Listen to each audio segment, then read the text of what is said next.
بسم الله الرحمن الرحيم والصلاة والسلام على نبينا محمد وعلى آله وأصحابه أجمعين أما بعد. We continue and we'll conclude very quickly the station of al-faqr, the station of needing Allah subhanahu wa ta'ala. We reached the second level.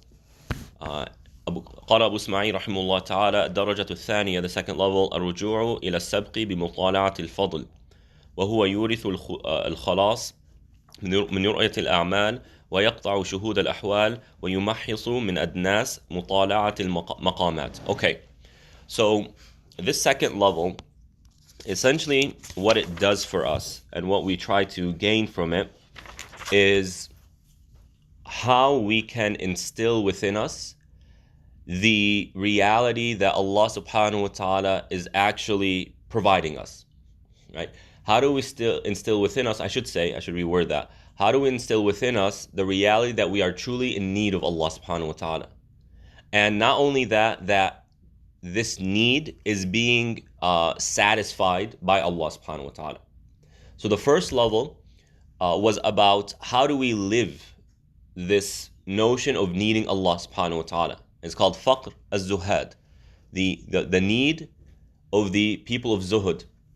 And we mentioned that this has nothing to do with how much you have in terms of possessions and material. It has nothing to do with that, right? But rather, to what extent do you view these material possessions as being self-sufficient for you? And what we want to do in faqr is to realize, to actualize that even if I have $1 trillion, I am equally in need of Allah as someone who has zero. That is the faqr of the people of zuhud. Once we realize that. Now, alhamdulillah, we here in America, we are doing well, alhamdulillah, especially when you compare to other parts of the world. I mean, the average American is living a lifestyle, even someone whose income isn't really that high, it's nothing impressive.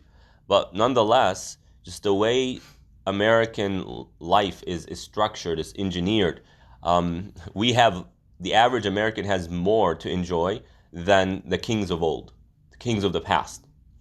And if you just look at the AC and heating, you don't really have that back then. Right? Maybe they had forms of heating like a fireplace, but we know the smell of that fire. So even though you might be a little bit warm, that warmth is confined to a part of the castle or the fortress, wherever the king is, and it gives off a unpleasant smell. We don't have to deal with that, right? Among other things. Now, when we get into the second level, we are trying to really see the reality of faqr around us. How do we do that? It is by looking to our past to see how Allah has given us. Looking to our past to see how we have always been in need of Allah subhanahu wa ta'ala.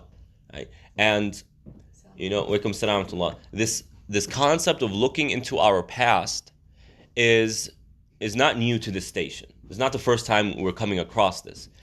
When we spoke about tawakkul, right, having dependence on Allah subhanahu wa ta'ala, it was mentioned that how do we build tawakkul? It's easy to talk about it. Trust Allah. Why should we trust Allah? Because Allah is this and Allah is that. He's the most. He loves you more than you love yourself. He cares more about you than you care about yourself. So have tawakkul on Allah. But when push comes to shove, when the hardship comes to where we need tawakkul to take care of us, it doesn't seem to have much fruit. So knowing about tawakkul, understanding the concept of tawakkul, does not necessarily mean that our hearts have become mutawakkilin on Allah subhanahu wa ta'ala. And the same thing with faqr. We might understand the concept of faqr. We might understand that, no matter how much I have, I need Allah subhanahu wa ta'ala, etc. That doesn't necessarily mean the heart feels that faqr. How do we make it feel that faqr? How do we take it from here, the information from here, and turn it into an actual spiritual state, a spiritual reality? Well, we look at our past. We look at our past to try and remember, to try and uncover how many times we've needed Allah. And equally important, how many times has Allah subhanahu wa ta'ala satisfied that need for him? Right? So we look to our past in order to acknowledge, in order to remember, in order to uncover how Allah subhanahu wa ta'ala has bestowed his bounties upon us. Right? بِمُطَالَعَةِ الْفَضْلِ. all these different things. Now again, this is a type of spiritual exercise.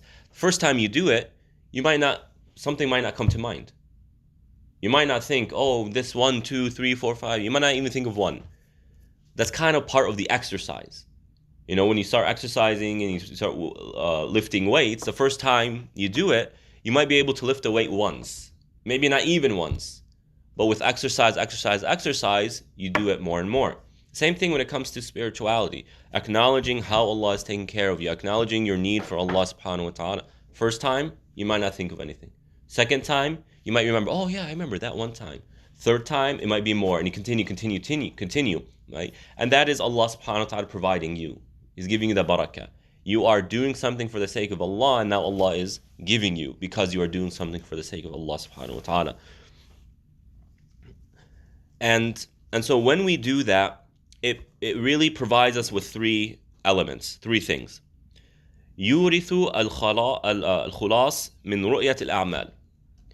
One thing it does for us when we look at what Allah has given us, when we look at Allah's bounties upon us, one of the things that it instills within our hearts is that any actions that we do, any good that we've done, doesn't go back to the self. It goes back to Allah. In other words, the more we realize how all the blessings in our lives go back to Allah, the more we will realize that our actions and ibadah also go back to Allah subhanahu wa ta'ala. So, simple example. If our hearts have accepted the reality that whatever money I have or financial ease I might be enjoying, that is from Allah. I've looked to my past and seen how Allah subhanahu wa ta'ala has paved the road for me to enjoy this financial abundance. When I realize that, it begins to branch out into other parts of life. That if Allah is the one who paved the road for me to be financially stable, then by default, by analogy, Allah subhanahu wa ta'ala is also the one who paved the road for me to worship Him. He is the one who guided me. I remember the time where I made the decision to start praying and start doing my 5 daily prayers. And when you start thinking about that moment, where did it come from? And even then, how many people have begun praying and then stopped? Or they cannot be consistent in their 5 daily prayers, right? Yet here I am, consistent in my 5 daily prayers. Even though when I compare myself to these other people, there's nothing clearly unique about me. We begin to see that this is from Allah subhanahu wa ta'ala. And so the more we realize how much Allah is giving us, how He paves a road for us, we realize how much we are in need of Him. And when we realize how much we are in need of Him, our own ibadah, our choices to worship Allah, become not something that I have done with my own effort, with my own energy, but rather something that Allah subhanahu wa ta'ala has paved for me so that I can do it. Right? And this is extremely important, this concept of not viewing our actions as being rooted in some sort of self-accomplishment. This is huge when it comes to Iman, huge when it comes to spirituality. Because one of the, as I've talked about before, the 5 essential akhlaq, manners of Iman, which are sidq, truthfulness, and then al-faqr, need, which we're talking about, shukr, which is gratitude, raja, hope, and then haya, ethical modesty. We've gone over all of these. Those are the 5, what I think are the 5 main characteristics in terms of Iman development. There are also 5 things that destroy Iman, that absolutely destroy Iman. I put them in. Kibr, arrogance, ujub, self-satisfaction, meaning I did this, look what I can do, etc. And riya, ostentation, showing off. And then ghurur, deception. And then number 5 is, I'm forgetting. I forgot what it was. So when we acknowledge faqr, and now it breaks down this notion that I'm the one doing these acts of worship, but rather it's not me, it's Allah who has blessed me to do these things. It's Allah who has opened the doors for me to do these things.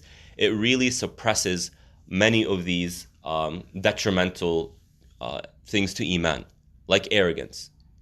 If I know this isn't mine, what's there to be arrogant about?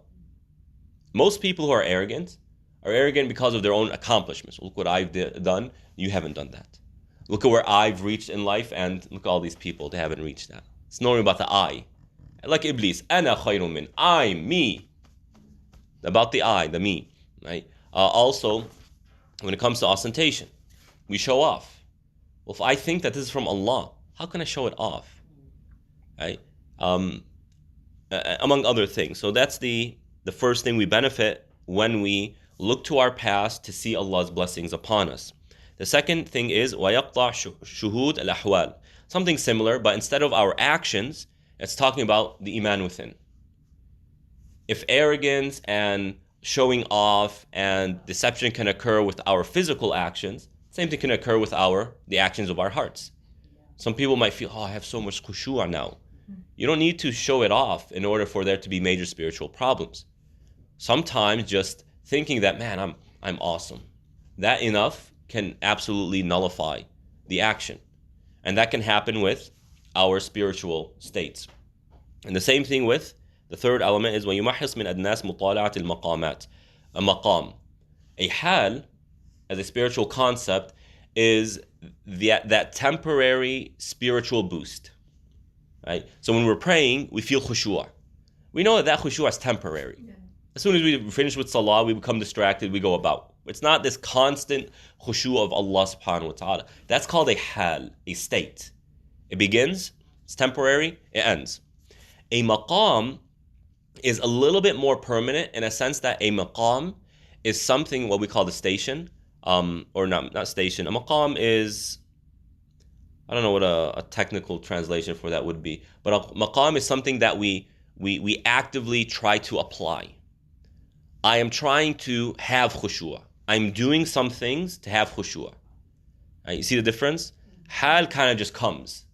Sometimes you don't know where it came from. Whereas a maqam is something that you're actively trying to do, trying to achieve. Okay? So when we look to our past to see Allah's blessings upon us, right, we have these three benefits that come. The more we feel the need for Allah, the more it suppresses and breaks these five detrimental spiritual diseases. Again, they are arrogance, ostentation, showing off, ujub, which is self-satisfaction, feeling good about, feeling proud about yourself. And then, what is it? Ghurur, deception. And again, the fifth one isn't coming to my mind. So it does that for us. And then, ad-darajatul thalitha, the third level, al-idtirar, is feeling the kind of this essential need. Essential need, maybe we could say that, feeling this disparity. Disparity in a sense that I am in a situation that from how much I have acknowledged my need for Allah, I am like the person who is surrounded on a ship, surrounded by these waves that are clashing left and right, and now the boat is at the mercy of these waves. Of course, at the mercy of Allah who's doing those waves, but as a figure of speech. This person is in a state of ittirar. They're in a state of desperation. And at that moment, what do? Oh Allah, oh Allah, oh Allah. Nothing unethical about that. Meaning, if you're ever in this situation, it's okay to say, oh Allah, just to make sure that's clear. But the idea here is that the more we see our need for Allah, the more we feel like this individual who's on a ship surrounded by these violent waves. I've lost control, and at any moment, one of these waves can completely overpower my boat, and I'm done. Nothing's in my hands. I have lost control of everything. But rather, the one who controls the oceans, Allah subhanahu wa ta'ala, is capable of protecting me from that. And so, the more we realize our vulnerability, our weakness, the more we feel that need. And the stronger that actualization is, the more disparity we feel. But through that disparity, it allows a stronger connection to Allah subhanahu wa ta'ala, like this individual on a boat. All right, I don't think any of us can ever make a dua as powerful as someone who is really on the brink of death, surrounded by death, or the the factors that can lead to death. Right? So that's what we do. Now, to kind of put this in a little bit of a practical way in our times right now, when you look at how many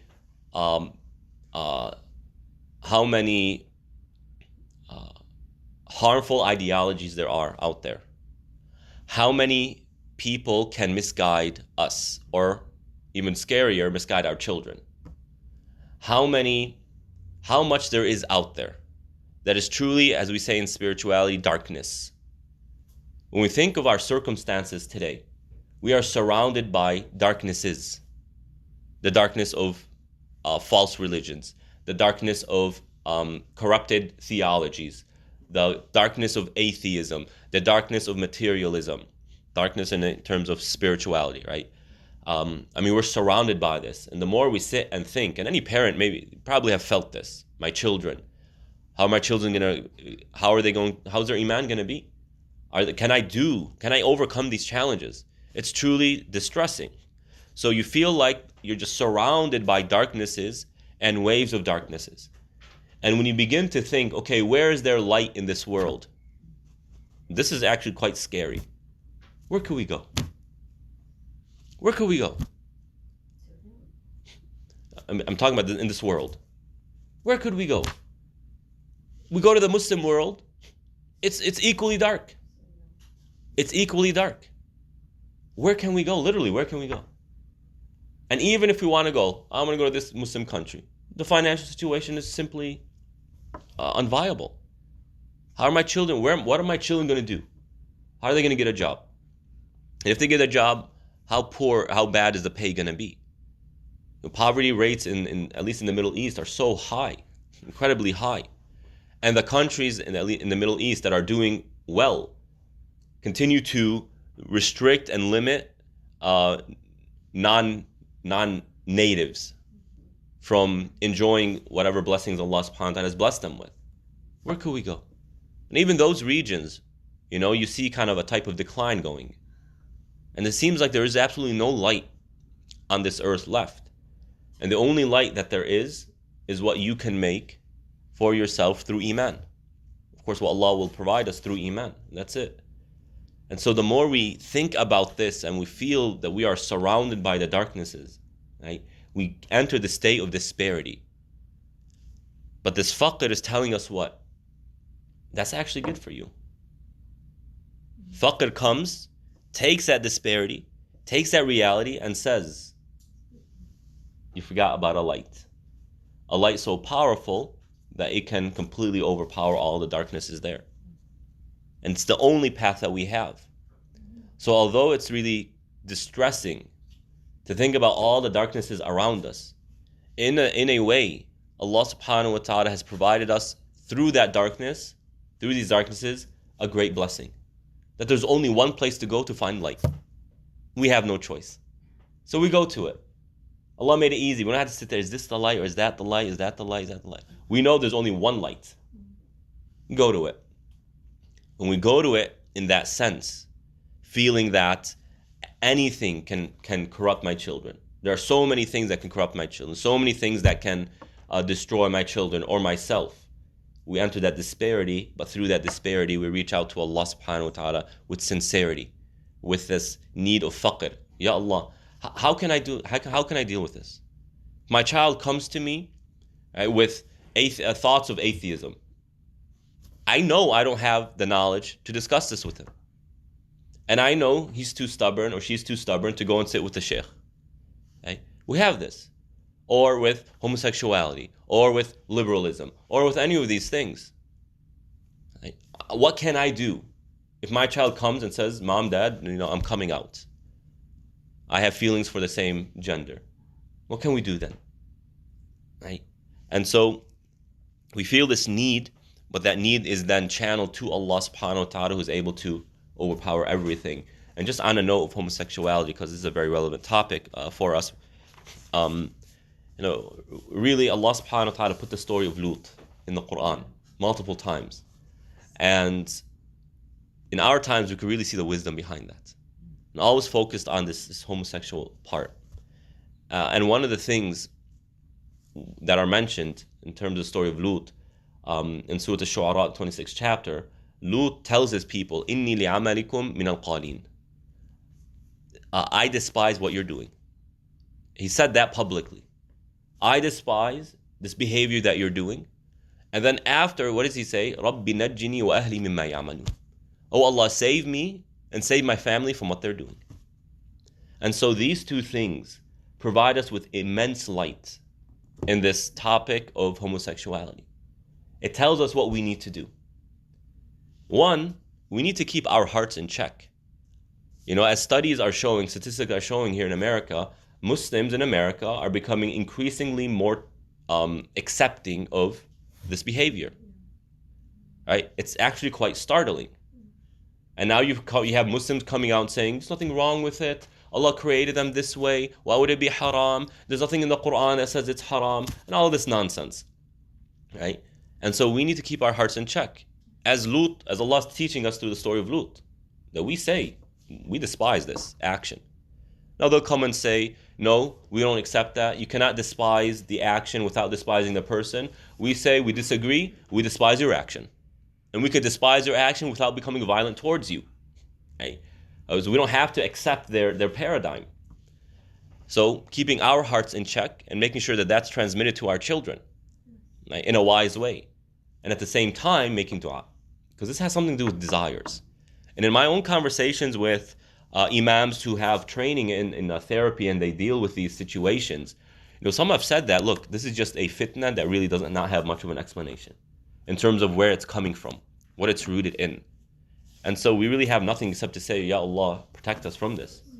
When a desire enters the heart and it takes root in the heart, desires overpower us. We know this. We all experience this. We all have these phones. Is what we do on these phones really of any value? No. Are watching these YouTube videos really valuable? It's literally of no value.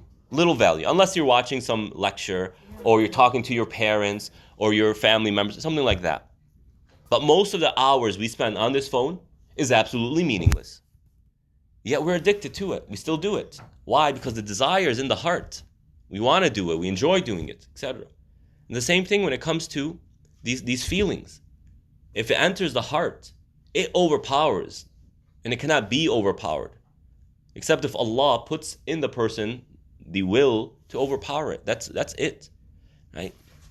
And so feeling that need for Allah subhanahu wa ta'ala, this state of disparity, is actually quite healthy if and only if we understand faqr, its value, and how to use that in our iman. And with that, we conclude the station of al-faqr, and now we enter the following station, manzilat al-ghina al-ali, the ghina, self-sufficiency, the grand self-sufficiency, or the high self-sufficiency. Now, this is really an extension of the previous one, in a sense that these two stations, faqr and ghina, are two sides to one coin. The more we feel faqr for Allah, the more ghina it provides, the more self-sufficiency it provides us.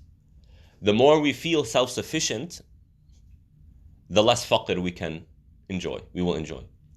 The more we feel as a self, I'm self-sufficient, right? The more distant I become from Allah. The less I need Allah subhanahu wa ta'ala. So there's a type of yin-yang, two sides to the same coin. The more I need Allah, the more that leads to self-sufficiency. The more self-sufficient I feel, the less need I feel for Allah subhanahu wa ta'ala. Okay? So two sides to one coin, but nonetheless, these are two different stations. وَمِن manazil iyyaka na'budu wa iyyaka nasta'een manzilat al-ghina al-ali. Among the stations of iyyaka na'budu wa iyyaka nasta'een, the station of the high self-sufficiency. وَهُوَ نَوْعَانِ غِنَى بِاللَّهِ وَغِنَى عَنْ غَيْرِ اللَّهِ وَهُمَا حَقِيقَةُ الْفَقْرِ. There are really two types of things we're talking about here. Two types of self-sufficiency. Self-sufficiency through Allah, because of our relationship to Allah, and self-sufficiency from other than Allah. So the first one is saying, through my relationship with Allah, I become self-sufficient. That's the first type. The second type is being self-sufficient of other than Allah. Meaning I don't need anyone besides Allah. I am in no need of anyone besides Allah subhanahu wa ta'ala. This is ghina, self-sufficiency. The more we need Allah, and the more we accomplish this ghina through Allah, then by default, the less we need anyone and anything else. By default. If I had millions upon millions of dollars in my bank account, am I going to go to anyone else for financial help? Obviously not. Why? Because I don't need to. Similarly, if we know and we feel and we've instilled in our hearts that we have everything we need with Allah, and anything I need, I can just go to Allah subhanahu wa ta'ala, why would I go to anyone else? Why? Why would I go and ask someone else for something when I can go to Allah and ask Him for that? So this is the idea here. And these two things are the reality of faqr. So again, as I mentioned just now, this is an extension of the previous station, but nonetheless a separate station. And Allah subhanahu wa ta'ala says, وَوَجَدَكَ عَائِلًا فَأَغْنَى. In Surah Al-Duha, Allah subhanahu wa ta'ala says, Allah found you poor and He then made you self-sufficient. And there are three opinions as to what this means. The first opinion is that He found you poor financially. Your financial situation was bad, so He provided you and made you self-sufficient financially. And in the seerah, what that really means is, when the Prophet ﷺ was younger, he was an orphan. We know this. And as an orphan, a young man, he couldn't make much money, and therefore he was poor. He gets a little bit older, gets married to Khadija, and then he becomes self-sufficient. So Allah subhanahu wa ta'ala saw the Prophet as poor, got him married to Khadija, and through that he became financially stable, financially self-sufficient. That's one opinion. Second opinion is that the self-sufficiency here is not in terms of material, what he had, but in terms of the state of heart. The Prophet ﷺ was once, feeling bad about what he had and how little he had. And then Allah subhanahu wa ta'ala provided him with rida, with contentment. And through that contentment, he felt that ghina, he felt that self-sufficiency. Does that make sense? Yeah. Right. The third opinion is that both of these are true. Both of these are meant in the verse. So the first one, we mentioned, that's part of the seerah. Allah subhanahu wa ta'ala provided the Prophet ﷺ through his wife Khadija, and he became financially self-sufficient, financially stable. The second is that Allah subhanahu wa ta'ala provided him with contentment. Right? And that through that contentment, he developed his self-sufficiency. Now, of course, in the station, we're really more talking about the second one. That Allah subhanahu wa ta'ala provides a person self-sufficiency not only through the material, but also through the state of the heart. As the Prophet ﷺ teaches us, al-ghina, ghina nafs. True wealth is the wealth of the heart. Meaning, if you have trillions of dollars and you're not content with what you have, you feel poor. But if you have $5 and you're content with it, you feel like you have the world. Right? So, continuing, al-ghina ismun lil-mulk at-tam. Ghina, this word ghina, is defined as having complete authority or complete sovereignty over something. Okay, so for example, this is a phone, right? This is technically my phone. I can do with it as I please. Why? Because I have full ownership over it. So if I want to sell it, I'm free to do that. If I want to throw it off a cliff, I'm free to do that. Why? Because I have complete ownership. Now, this camera I'm recording with, right? Although I have the freedom to use it in ways that I want to, I don't have full ownership over it because this is the property of the masjid. I only have partial ownership over it in a sense that because I am an employee of the masjid, I can use the benefits of this camera, but I don't own it. So I don't have complete ownership over it, and therefore it's not part of my ghina. It's not part of my self-sufficiency. The phone is, so to speak. The camera isn't. The only difference is what? I have full ownership over my phone. I don't have full ownership over the camera. Right? So that's kind of the technical meaning here. And so why is this important to understand? Why is this definition important to understand? Is that in reality, since Allah is the true owner of things, we don't have full ownership over anything. We don't have full ownership over anything. And so, if we don't have full ownership over anything, because Allah has full ownership over everything, then the only way we can ever become ghani is through Allah subhanahu wa ta'ala. Because He's the only one who has true full ownership. Again, let me repeat this. If ghina, self-sufficiency, is accomplished through full ownership, okay? It's only accomplished when I have full ownership over something. Then, from a spiritual lens, since Allah is the only one who has full ownership over anything and everything, then the only way I can access ghina is through Allah subhanahu wa ta'ala. That's it. It's through Allah. Does that make sense? So if I go to someone and I ask them for financial help, right? Permissible. We're not talking about fiqh here. We're talking about spirituality. It's as if I'm going to someone and asking them for something they don't possess, they don't own. Does that make sense? Does a poor person who needs financial help go to another poor person for financial help? No. Why? Because, well, you don't have what I need. In the spiritual lens, it broadens that to include anyone and everything besides Allah subhanahu wa ta'ala. I'm not going to go to anyone to ask for financial help because my Iman has taught me, my spirituality has taught me that no one owns anything. And therefore, I can only go to Allah if I want self-sufficiency, right? So everything is in need of Allah, and Allah is the only ghani, and therefore any self-sufficiency that I can accomplish can only be accomplished through Allah subhanahu wa ta'ala. وهو على ثلاث درجات. الدرجة الأولى غنى القلب. The first level is ghina of the heart.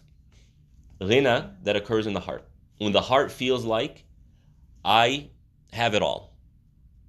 Right? But as we just mentioned, it has nothing to do with the material. It has nothing to do with possessions. But rather it has everything to do with the relationship with Allah. I gave the example, I think last week or the week before, of the billboard, the lottery billboard on the 57 South, just before you hit the 5, right? 2 weeks ago, it was like 500 million here, 500 million there. Last time I passed by, it looks like someone won one of the 500 millions or whatever, right? And so when you look at those numbers, man, 500 million, that's insane. I want to buy. Yeah? It's attractive. Yeah. But what spirituality in Islam is going to teach us is what? Allah has trillions upon trillions. Those that $1 trillion right there is owned by Allah. That $1 billion is owned by Allah subhanahu wa ta'ala. I have access to Allah. I don't really have access to this lotto. And so, through my relationship with Allah subhanahu wa ta'ala, I feel as though I have more than what they're offering. Even though what they're offering is it's an extreme amount. Right? Where does that come from though? It comes from the heart. Once the heart realizes what it has with Allah subhanahu wa ta'ala, it realizes how little anything and everything else is really can offer us. So ghina al-qalb, this is the first level. What is true ghina of the heart? هو سلامته من السبب ومسالمته للحكم أو مسالمته للحكم وخلاصه من الخصومة. How do we achieve contentment or self-sufficiency of the heart? One is by becoming self-sufficient from the means of doing things. Okay? The means of doing things. So we know that in order to get to where we are now, we need to drive here. We need transportation. In order for that transportation to work, we need gas. In order for us to have gas, we need to purchase it. So we need money, etc. These are all means to reaching here. Now, what happens all too often with most people is that they're attached to the means. Their hearts are attached to the means. Meaning, the only way I can get here is through these means. And therefore, my heart is attached to the means because I needed to accomplish the goals. And this is one of the major spiritual veils it veils a person from their relationship with Allah subhanahu wa ta'ala. And it's a major challenge, especially in our times with the huge advancements of science and technology. Just the way people think today. It's all about the means, right? And so when you look at how people live life, we talk about materialism and love of this life and how people are just pursuing this life and competing for this life. That's nothing new, right? That's nothing new.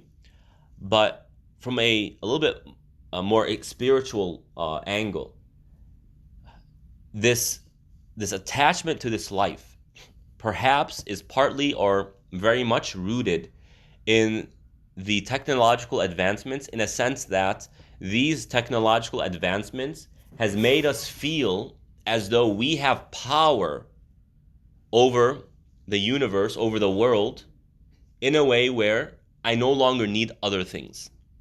Back in the day, before technology, people needed each other, right? They needed each other. That's why they lived so close to each other.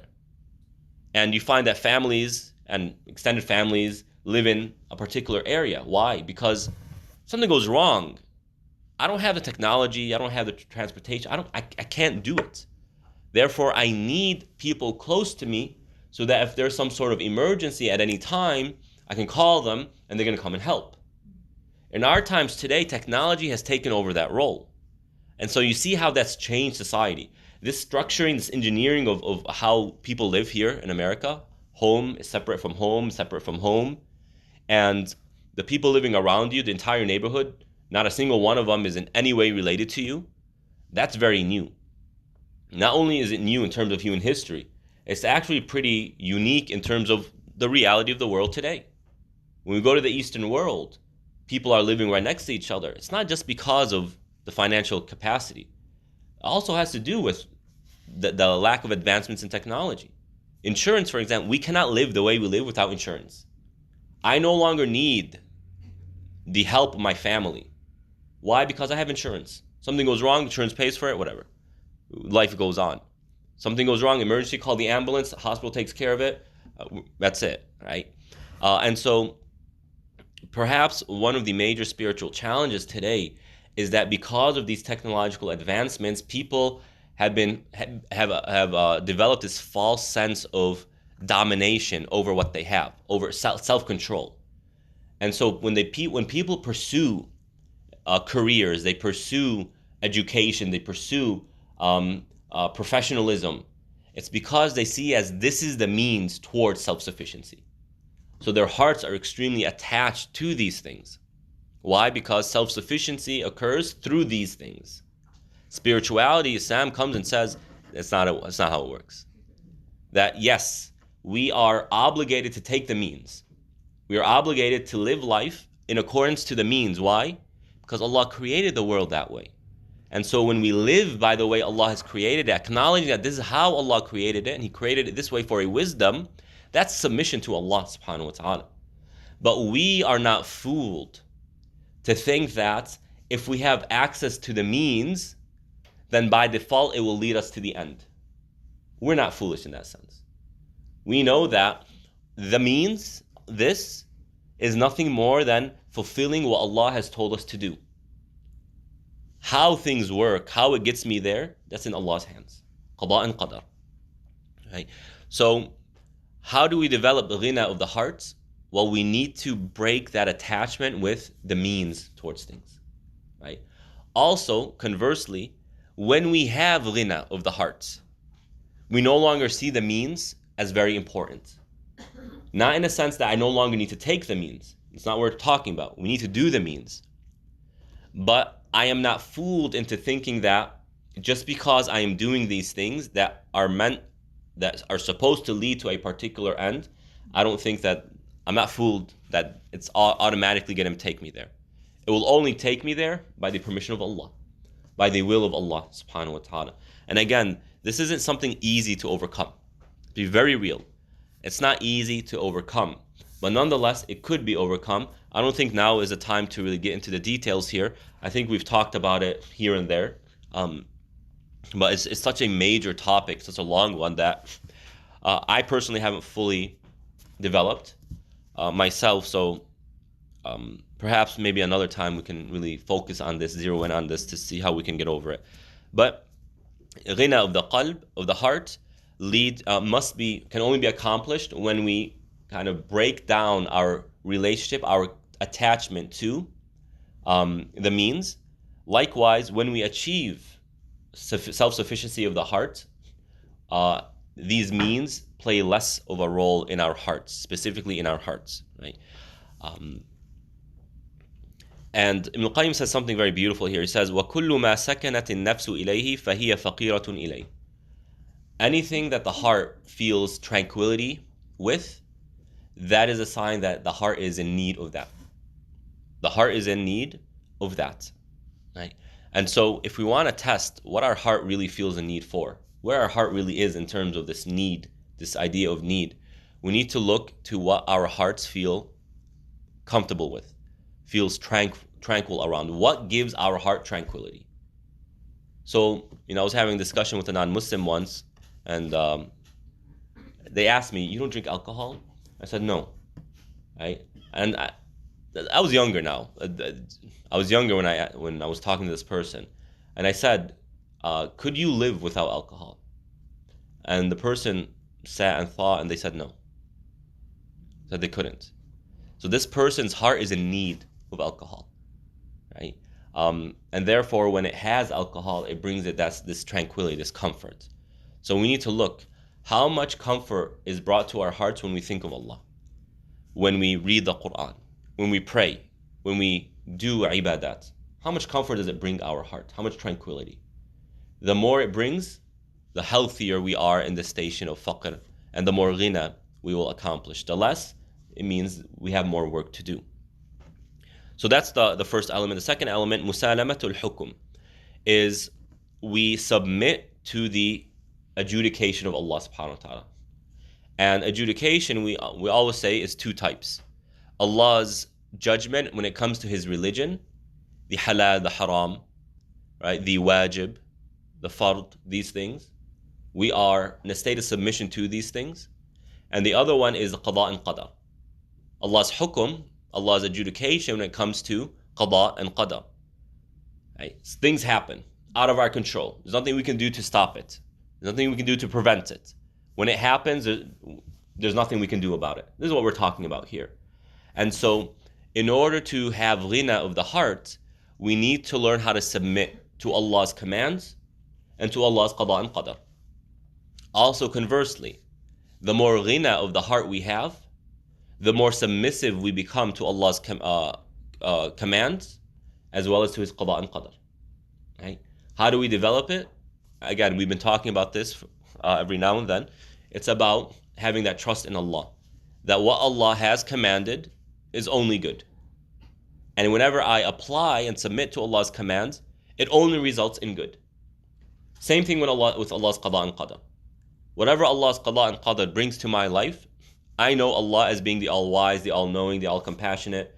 What does Allah gain from punishing me? Allah created me to have mercy on me. And therefore, my heart feels comfort when it comes to Allah's qada and qadar, whatever it is. If it's a perceived positive, a perceived negative, it really becomes irrelevant. Why? Because the end result is the same. The purpose as to why Allah has decreed this and where it's meant to lead me is always the same.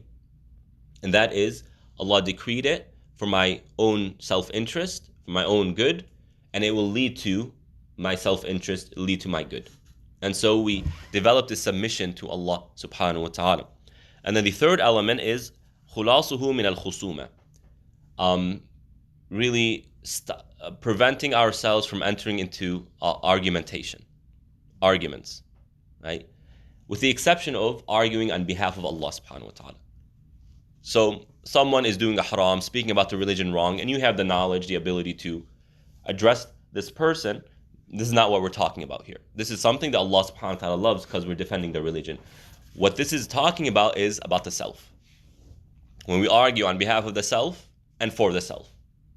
Argumentation is really not healthy spiritually. This is why the Prophet ﷺ tells us, I promise paradise to whoever leaves argumentation. Because it rarely ever leads to good. Rarely ever. Even if the person knows that they're on the truth. right? They just leave it. Again, with the exception of when we talk about Allah and defending the religion and trying to promote the religion. Why is it? Because when we argue on behalf of the self, it's about the self. And it's centered around the self. And thus it's centered around the ego. So we're trying to bolster our ego. We're trying to promote the ego. We're trying to show the ego as good, awesome, etc.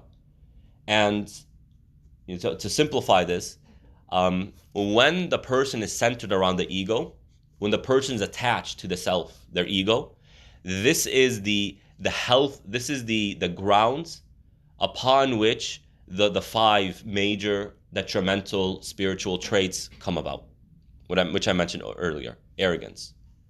If I have this goal of defending the self, right, this gives room for arrogance to grow.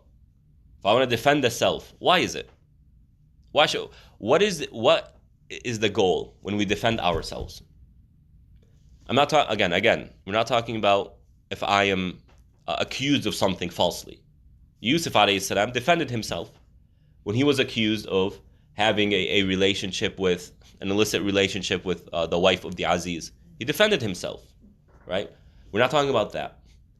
We're talking about that really which goes back to the ego. I'm better than you, you're better than me, etc. And so when we engage in this, it's giving now room for arrogance, for ostentation, for ujub, self-contentment to grow. And that's really problematic. Also, the more effort we put in defending the self, the more attached our hearts become to the self, and the less attached it becomes to Allah subhanahu wa ta'ala. So, but conversely, the less we care to defend the self in these meaningless ways, then the more room I have for my heart to be attached to other than the self, and that is Allah subhanahu wa ta'ala. So, the first level of ghina is the ghina of the heart, and these are the three things. Now notice here. Notice the how comprehensive these three elements are when it comes to our reality. When we engage things, right? When we engage things, we can categorize them in three ways, into three categories, I should say. One is the self, how we engage the self. Two is how the self behaves. And three, how we engage just worldly affairs. And so these are things that the heart can easily become attached to. Why? Because we're constantly surrounded by them. We're constantly making decisions and behaving. We're constantly doing our worldly affairs. And we're constantly thinking about ourselves, trying to give ourselves, trying to please ourselves, etc. Right? And so these are the three major challenges when it comes to this concept of ghina. And we have to overcome them in order to give the heart the room to attach to Allah subhanahu wa ta'ala. So very wise from Abu Ismail rahimahullah ta'ala. We can go ahead and stop there. Yeah. And hold on 1 second. You know what? Let's see if we can finish this. We'll see. Let's go a little bit more. Sheikh, what was the word you used in the second element? We submit to what of Allah subhanahu wa ta'ala? Hukum. Hukum. So let's see if we can finish this station. Ad-darajat al-thaniya, ghina an-nafs. The second level is the self-sufficiency of the self. But as the hadith mentions, al-ghina ghina an-nafs. True self-sufficiency is when the self feels self-sufficient, meaning in a sense that we don't feel the need for other than Allah. That is true wealth. When we don't feel a need for these things. And again, the example is someone has $1 trillion, they're not content with what they have, they feel like they're poor. Someone who has $5 but is content with what they have, or feels like money isn't everything, they feel like money isn't really happiness, and they're content with what they have, and they feel wealthy. They feel like they have it all, right? And so what you notice is, even studies show this. People, they compared happiness levels of people in first world countries, advanced countries, with those in third world countries, with high rates of poverty, etc. And they found that the percentage of people happy in both these areas is equivalent. Meaning the amount of people who are happy in America is quite equivalent to the amount of people who are happy in a third world country or a poor country. Why? When you look at these poorer countries and you see what they do, they don't have the cars and they don't have the luxuries and whatnot, but man, do they know how to have fun together. When they get together, they know how to put a vibe. They have fun with each other. And so you see these kids playing soccer with it's not even a soccer ball. It's like a bunch of hay together, and they just make it into a ball, and they're kicking it, and they're having the time of their life, right? And so the amounts are happy. The happiness levels are quite similar. So ghina nafs, we're talking about when the self does not feel the need for other than Allah subhanahu wa ta'ala. How is that accomplished? وَهُوَ إِسْتِقَامَتُهَا عَلَى الْمَرْغُوبِ. It is accomplished by istiqama, right? Being steadfast with the marghub, what we desire, with what we are hopeful for, and that is Allah subhanahu wa ta'ala. The more upright, the more consistent we are with Allah, the more self-sufficiency we feel, the more content we feel. Why? Because it's as the hadith of the Prophet ﷺ says. Where is it? It comes a little bit later. I'll mention it there. So the more consistent we are in our relationship to Allah, fulfilling our obligations, the more self-sufficiency that develops. The second is salamatuha min al-hudud, is sparing ourselves from the harms of self-gain. Al-hadh, self-gain. I just drank tea. I like that. I enjoy it. And we need to spare ourselves the negative consequences that could come about as a result of, overly enjoying this tea.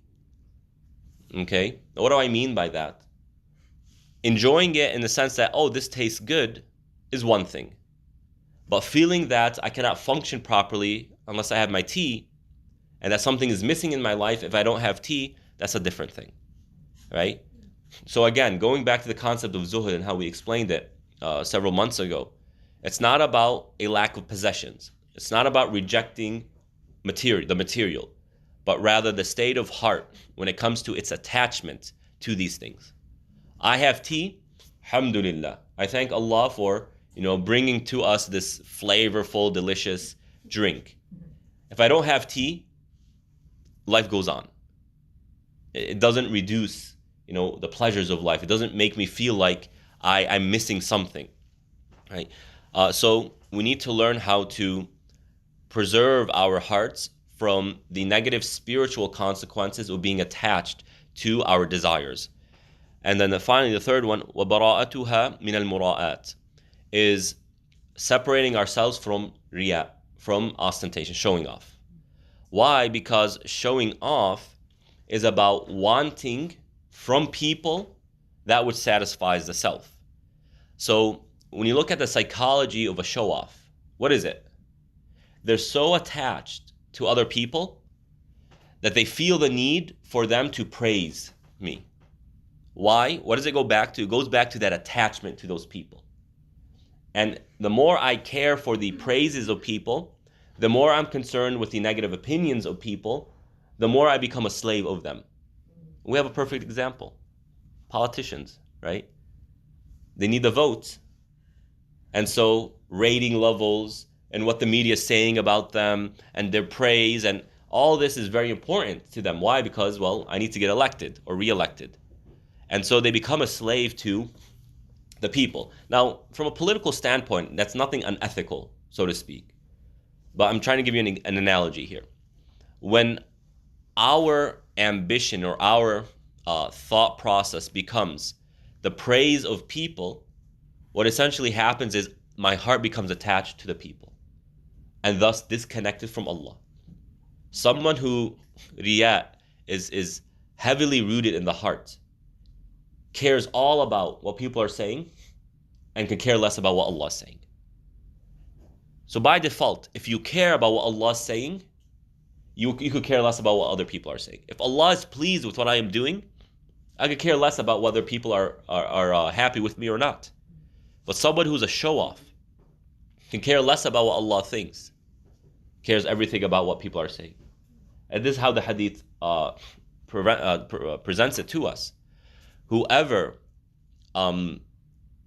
makes Allah mad in order to make people happy, Allah subhanahu wa ta'ala will make the people mad at them. Right? And whoever makes the people mad in order to make Allah happy, in order to make Allah subhanahu wa ta'ala pleased, then that's enough for them. I forgot the exact wording of the hadith. So riya is all about the attachment to the self or attachment to other people. And thus that creates this lack of self-sufficiency. We need to disconnect that. And then finally, the third level, الدرجة الثالثة, al-Ghina bil-haq, self-sufficiency with Allah subhanahu wa ta'ala. وهو على ثلاث مراتب. There are three really sub-levels here. المرتبة الأولى شهود ذكره إياك. The first sub-level is observing Allah's remembrance of you. والثانية دوام مطالعة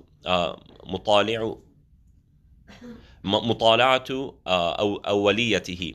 The second sub-level is consistently acknowledging Allah's firstness, that He precedes everything. And then the third is al-fawz bi-wujudih, is success through His presence. This, I think there's a lot of detail here. I don't want to rush it, and I think there's some good points that we should really give some time for. So let's go ahead and stop here. وصلى الله على نبينا محمد وعلى آله وأصحابه أجمعين والسلام عليكم ورحمة الله.